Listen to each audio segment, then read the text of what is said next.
स्वच्छता अभियान चलाकर भले ही गुड़गांव को नंबर 1 बनाने की योजना नगर निगम ने बनाई हो, लेकिन ये योजना महज कागजों में ही चल रही है। शहर के बीचों बीच कूड़े के पहाड़ बनते जा रहे हैं। हालात ये हो गए हैं कि लोगों के घरों में भी कूड़ा सड़ने लगा है। नेता चुनाव में व्यस्त हैं और लोग कूड़े से परेशान हैं, क्योंकि कूड़ा उठाने वाली गाड़ियां कई दिनों तक दिखाई नहीं देती।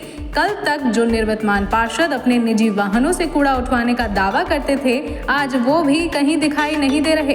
लेकिन इस बीच ये खबर भी सामने आई है कि कुछ लोग अधिकारियों से मिलीभगत कर हफ्ते में एक बार अपने वार्ड में कूड़े की गाड़ी मंगवाते हैं और कूड़ा उठवाते हैं और लोगों से पैसा लेते हैं। सबसे पहले आपको लक्ष्मण विहार के रहने वाले समाजसेवी प्रशांत भारद्वाज का बयान सुनवाते हैं। इसके बाद आपको बताएंगे कि कैसे अधिकारी अपनी मनमानी करते हैं। निगम का कई करोड़ों रुपए का बजट होता है हर साल का कूड़ा उठाने का, लेकिन समस्या जैसी की तैसी बनी हुई है। हर जगह कूड़े का ढेर लगा हुआ है और हमारे यहाँ के पार्षद अपनी पीठ थपथपाते हैं कि हमने यहाँ पे सफाई करवा दी, जबकि आप अगर जमीनी सतह पर जाकर देखोगे तो हर घर के बाहर कूड़े का ढेर है, हर चौक के ऊपर कूड़े का ढेर है। और यहाँ पे जो गाड़ियां चलाई गई थी कूड़े उठाने के लिए, इको ग्रीन का उनका टेंडर भी कैंसिल हो चुका है। लेकिन इसके बावजूद कुछ पार्षदों ने अपने एरिया के अंदर एमसीजी की कुछ गाड़ियां चला रखी है। जैसे कि मैं कल का अगर ब्यौरा बताऊं, मैं कल राजेंद्र पार्क क्षेत्र में था, वहां पे एमसीजी की गाड़ियां कूड़ा उठा रही थी घर घर से। सेक्टर 9 में भी उठाती है, कुछ और एरिया वहां भी आज हमने देखा वहां भी उठा रही थी। बात करूं अपने लक्ष्मण विहार की, तो लक्ष्मण विहार के अंदर ऐसी कोई गाड़ियां नहीं है। लक्ष्मण विहार के अंदर जो 30 रुपए में गाड़ियां कूड़ा उठाती थी, वहां पे प्राइवेट ने 50 रुपए में उठाना शुरू करा और आज 100 रुपए में भी उठा रहे हैं, और गुंडागर्दी भी हम लोगों की। तो इस सारा का सारा इसका जिम्मेदार जो हमारे यहाँ के एमसीजी के अधिकारी और हमारे यहाँ के जो भूतपूर्व पार्षद थे, उनकी लापरवाही मैं कहूंगा, जिसके कारण ये हालत बद से बदतर हो चुके हैं। देखिए जी, ये गाड़ियों का है, मैं आपको इसमें दिखाना चाहूंगा कि कल का है ये पिक्चर, ये आप इसमें देख सकते हो। ये कल बारिश आ रही थी, कल 14 तारीख का टाइम है, इसके अंदर पूरी डिटेल है।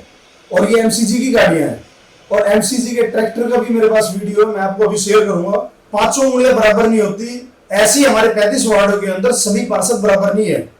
कुछ पार्षद जो हकीकत में लोगों के लिए काम करते हैं, उन लोगों ने अपने वहां पे गाड़ियां चलवा रखी है।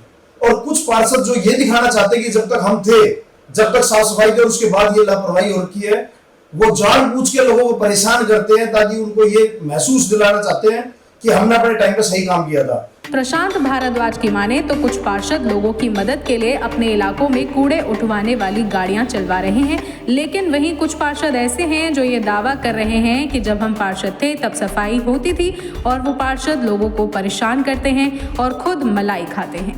वहीं इस मामले में जब हमने वार्ड नंबर 14 के निवर्तमान पार्षद संजय प्रधान से बातचीत की तो उन्होंने क्या कुछ कहा, आप उनका बयान सुनिए। पूरे गुरुग्राम शहर पे आप जिस भी सड़क पर जाओगे वहाँ कूड़े के बड़े बड़े ढेर लगे हुए हैं, और गुरुग्राम को ये कह सकते हैं कि कूड़ा ग्राम में तब्दील कर दिया गया है। जिस सेक्टर में जाओगे, जिस कॉलोनी में जाओगे, कूड़े के अंबार लगे हुए हैं। और जैसा कि आप कह रहे हो इको ग्रीन की गाड़ियाँ कुछ एरिया में आ रही हैं, यह सत्य है कि अभी गाड़ियाँ नहीं आ रही है, लेकिन इको ग्रीन का जो टेंडर है वो कैंसिल हो चुका है। अब जो गाड़ियाँ चल रही हैं वो सिर्फ कुछ अधिकारियों की मिलीभगत, या कह सकते हैं कि 2 नंबर में वो गाड़ियां चल रही हैं जो कूड़ा उठा रही हैं और लोगों से पैसा भी इकट्ठा कर रही हैं। लेकिन प्रशासनिक तौर पर अगर कहें तो इस प्रकार का, मैं खुद अपने वार्ड की बात करता हूं तो पिछले 6 महीने से इको ग्रीन की गाड़ियां मेरे वार्ड में नहीं है। मेरे वार्ड में जगह जगह कूड़े के ढेर लगे हुए हैं, और तो दूसरे वार्डों से कूड़ा लाकर भी जो नगर निगम के ठेकेदार हैं, जो प्रेजेंट में जिनके पास स्वीपिंग का जो टेंडर है, दूसरे वार्डों से कूड़ा लाकर मेरे वार्ड के अंदर डाल रहे हैं।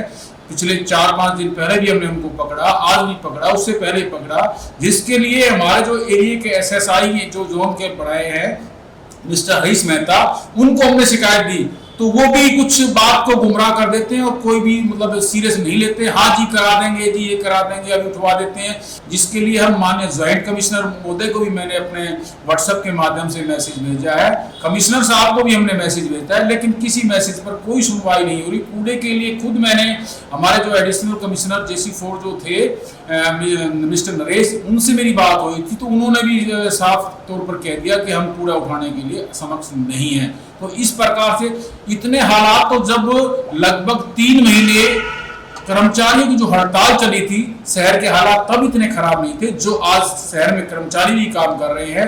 प्राइवेट सेक्टर से भी कूड़ा कैसे न कैसे उठाने के प्रबंध हो रहे, फिर भी आज शहर छिड़ा हुआ है और हमारे अधिकारियों के किसी के कोई जू तक नहीं रहेगी कि भाई ये गुड़गांव को कूड़ा ग्राम बना दिया गया है। चुनावी माहौल चल रहा है, हमारे नेता भी घूम रहे हैं, लेकिन किसी को ये नहीं दिख रहा कि भाई हम शहर को कैसे साफ करें, जो कि आज गुड़गांव को सफाई की बहुत ज्यादा जरूरत है। अगर यही हालात रहे, जैसे गर्मी का माहौल चल रहा है, आपने देखा भी है कि पिछले 10 से 15 दिनों में कई जगह आग लगी है, गाड़ियां फूकी हैं। वो सिर्फ कूड़ा ना उठने के कारण मेरे ही वार्ड में 3 ट्रांसफार्मर जल गई, तो वहां पर कूड़ा पड़ा हुआ था, उसमें आग लग गई और उसके कारण ट्रांसफार्मर फूक गए, सारी केबल फूक गई, गाड़ियां भी फूकी हैं शहर के अंदर। और आने वाले समय में जैसे जैसे गर्मी बढ़ेगी, अभी तो और विकराल रूप लेंगे शहर के अंदर, कोई भयंकर बीमारियां फैलेंगी, कूड़ा सड़ेगा तो बीमारियां फैलेंगी। और जो आगजनी के लिए, जैसे हमारा मई और जून 2 महीने आगजनी के लिए कहे जाते हैं, उस दौरान ये और ज्यादा घटनाएं बढ़ेंगी। तो मेरी प्रशासन से यही गुहार है, माननीय मुख्यमंत्री से गुहार है कि गुड़गांव की तरफ ध्यान दिया जाए और गुड़गांव को कूड़ा घर बनने से रोका जाए और इसमें सफाई के ऊपर विशेष ध्यान दिया जाए। संजय प्रधान का कहना है कि इको ग्रीन की गाड़ियां कूड़ा उठाया करती थी, लेकिन उनका टेंडर कैंसिल हो गया है। वहीं कुछ लोग अधिकारियों के साथ मिलीभगत कर गाड़ियां मंगवा लेते हैं। वार्ड नंबर 14 में भी कूड़े का अंबार लगा हुआ है।